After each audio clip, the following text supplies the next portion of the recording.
Pandemi COVID-19 banyak memberikan dampak negatif bagi semua sektor kehidupan, baik sektor pariwisata maupun sektor perekonomian.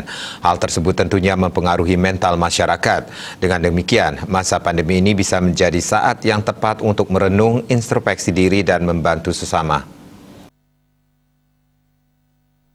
Banyak memberikan dampak negatif bagi semua sektor kehidupan. Hal tersebut harus disikapi dengan tenang dan sabar. Salah satu pelaku spiritual Bali modern, Kadek Siwa Ambara, mengatakan, sebagai manusia sebaiknya masa transisi ini digunakan untuk merenung dan introspeksi diri, serta menyadari bahwa keadaan ini akan mengantarkan seluruh umat menuju ke hal yang lebih baik ke depannya.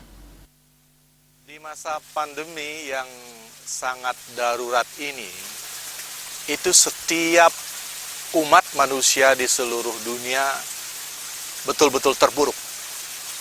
Ketika kita sebagai manusia tidak bisa lagi berpikir dengan pikiran kita, salah satu yang bisa kita lakukan sebagai manusia, karena kita punya pikiran dan hati, sebaiknya masa transisi ini kita gunakan kembali ke dalam diri kita untuk mendengarkan suara nurani. Kita harus bersabar dan menyadari bahwa ini adalah proses yang akan menjadikan kita lebih sempurna, lebih baik. Ya, kita tinggal bersabar saja. Kita sebagai orang Bali, mari kita dekatkan diri kita kepada Tuhan.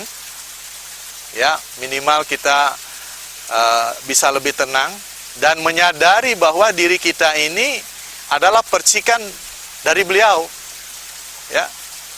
Dan yakinlah Beliau itu Maha Pengasih, Beliau akan mengasihi kita, Beliau akan melindungi kita, dan Beliau akan meloloskan kita dari ujian ini.